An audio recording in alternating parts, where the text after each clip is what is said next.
I'm Paul Soglin, and with me today is Deputy Mayor Gloria Reyes, who, as you all recall, was a member of the Madison Police Department, a detective at the time she joined our staff up here, and is intimately familiar with the operation of the educational resource officers in the Madison Police Department.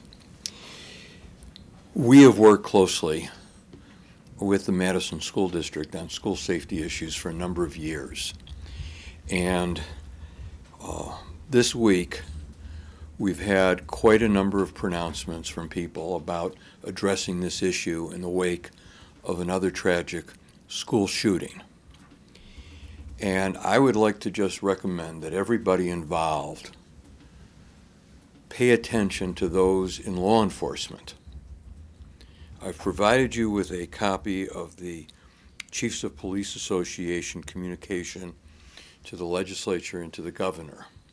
And I want to highlight some of these and put it in the context of our experiences here in Madison.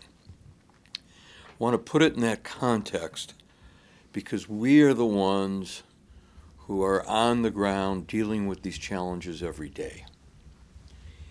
Now, before I get into the context of the Chiefs of Police Association recommendations, I want to start out with two items. One has to deal with mental health, and one has to deal with funding particularly of education. On the question of mental health, there are those of us who have been addressing this issue for a long, long time. We have to deal with it. We see it every single day. We see it in the context of mental health challenges, which sometimes are compounded by substance abuse, or we see it in terms of the consequence of substance abuse. I've estimated that of the city's police and fire department budgets, we presently spend one-third of those public safety budgets on issues related to mental health and related to substance abuse. And I want to give you some examples. Because, for example, when the ambulance goes by, people may think it's going to a tragic auto accident or perhaps somebody who's having a coronary event. But it's more likely that it's going to deal with somebody who's had a drug overdose, someone who has injured themselves, either in attempting to commit suicide or by accident. We've had more than one fire that was started by people who were intoxicated. Our police officers, when they respond to the neighborhood where we have a domestic disturbance, violence within the family, quite often there are underlying mental health cases. And in too many of these instances, it involves juveniles. I make this point because we are now seeing some people getting on the bandwagon for mental health, and mental health has to be addressed. But it is not a substitute for dealing with the availability of firearms that are killing too many of our children, whether it's in a mass shooting activity or it's what we see every day, where young adults are shot down in our cities throughout this country. In terms of funding, I find it interesting that while Wisconsin schools are woefully lacking in regards to public support for the cost of education, we are not getting support from the state government in releasing the expenditure restraints and the ability to raise revenues to pay for education, but we can find the resources to deal with school security. Well, it seems to me that the local school boards ought to be making the decisions as to how to spend the money. They know what's best for their school district, whether it's the content of what happens in a math class, the contents of what happens in the gymnasium, or it's a question of school security. With that as a backdrop, I want to now go to some of the issues that have been raised by the Chiefs of Police Association. I want you to notice that they call for sufficient funding for school resource officers who are fully trained law enforcement officers, not merely armed security guards. The officers in question have got to be professional law enforcement. But there's more to it than that. There also has to be an understanding between the local school district, its school board, and the local law enforcement agency as to how they're going to handle cases involving disturbances. And I point to our own experience here in Madison, where for quite a while, the school district made a decision through the Board of Education to have a zero tolerance policy when it came to anything related to violence, no matter how severe or how minimal it was. That in turn led to an extraordinary number of a significant increase in juvenile arrests. Now, since the board has changed that policy, we've seen the arrests of juveniles decline, as it is in fact left to the officer to make the decision. Now, without counting the school officials, but at least we're at a point now where every instance is taken and examined on its own rather than an automatic charge. These are the kinds of policies and thoughtfulness these are the kind of policies and thought that needs to go in to what we're going to do if we're going to put more educational resource officers in our schools. I want to also note that the Chiefs Association has come out firmly in favor of improving some of the regulations involving access to firearms. I refer specifically to the requirement of universal background checks for all gun purchases, and lastly, the reinstatement of the 48-hour waiting period for gun purchases that was repealed in 2015. And we need to extend the 72 hours or 3 days, just like Florida law was amended last week. Excuse me. There are many more requirements that ought to be imposed here. There's no question about that. There ought to be an automatic decision that anyone who clearly is on the do not fly list does not have access to firearms. If we don't trust them in an airplane, I don't think we can trust them with a firearm. So I want to ask the governor and the legislature to take into consideration the recommendations of our police chiefs and to take in consideration that they're going to have to do more than simply place armed guards in our public schools.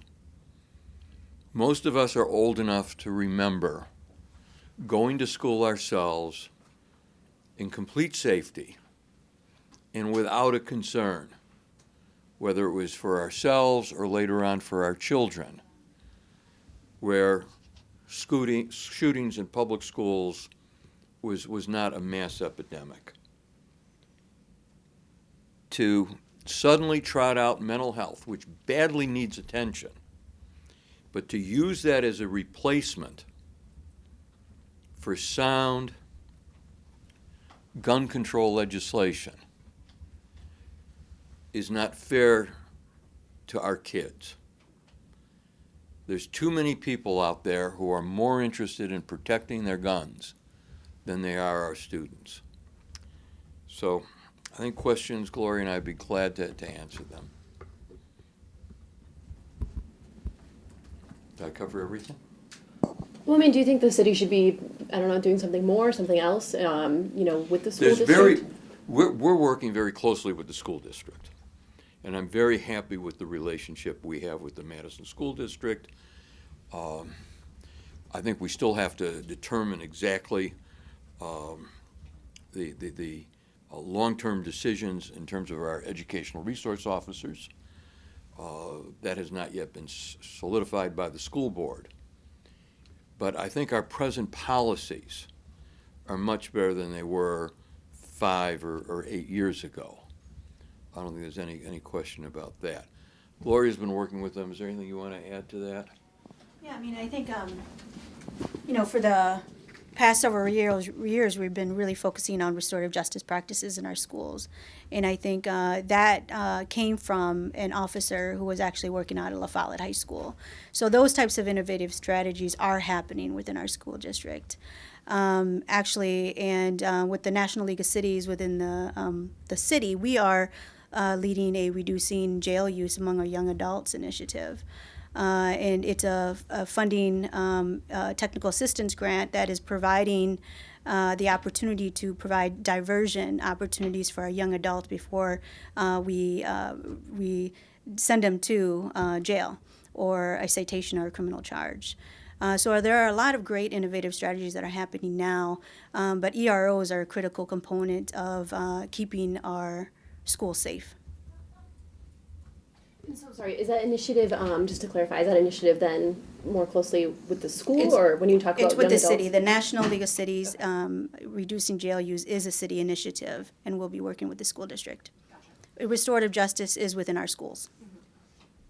Representative Pope, I always want to say Pope Roberts, but yesterday was talking about some proposals in the legislature that she wants to get forward that don't involve any hardware to avoid any Second Amendment issues on ways to keep schools safer. And just looking at it purely from a safety standpoint, away from the whole gun issue. You think that's a way to kind of get a dialogue going that? Let's there's 2 parts to this discussion. There's the kids and some of their frustrations, some of their behavioral health issues, and those are the ones that we encounter on a regular basis. 99% of those kids see those issues resolved as they mature. We're trying to make sure that those kids have alternatives to incarceration. Some of those kids do some very high risky things in their teens, which include carrying guns. These are kids who I'm more concerned about ending up in prison or in terms of shooting somebody else in a dispute that's focused on a specific individual. And we've got to have strategies to deal with those kids. And part of that includes behavioral health. Part of it means getting the damn guns off the streets and out of their hands. Now, when there's a really troubled individual, which can be a student, a former student, or an adult, because this isn't just about schools, it's about rock concerts, it's about any public gathering place. There is too much firepower that is unnecessary in the hands of legitimate gun owners. I want to make a point that was reinforced to me years ago. If you want a weapon for self-defense, you don't want a handgun. You don't want an AK-47. You want a shotgun. For someone who's not a trained professional, a shotgun is the best weapon for self-defense. But we've got to address the gun issue. We've got to address the proliferation of guns in this city and in this state, which every time the law is amended to become more lenient, the situation worsens. We saw it, and we've discussed this before, we saw it when conceal and carry was approved, where large number of people seeing conceal and carry took that as a signal that law enforcement and the government didn't care if they were to carry. These are people who are not legitimately permitted to carry a weapon. But they see it as another eroding of moral standards in this state in regards to under what circumstances people can carry and conceal a weapon. What are your thoughts on Governor Walker taking up this special session in regards to school safety and some of the points he addressed in his plan? I would say to the governor, you got the communication from the police chiefs on Tuesday. Why didn't you look at it? Why don't you use that as a starting point for this discussion? And I would obviously go further than the police chiefs. But virtually nothing of what they recommend is in the governor's proposal. And again, we got all this Johnny-come-lately thing out of state government about mental health. These are the folks who are undermining mental health and behavioral health funding just 6 months ago. Just 6 months ago, when the Affordable Care Act was almost undone by the Congress. And we also saw it when the state has refused all that federal money and participation in the marketplace, which was going to hurt the delivery of mental health services. So I really think a lot of this is just a sham and an excuse to deal with the real issue, which is the hardware, the metal, the bullets that pierce armor. Those bullets should not be in civilian hands. The bullets that tumble and are designed to create large holes in the human body in the battlefield should not be in civilian hands.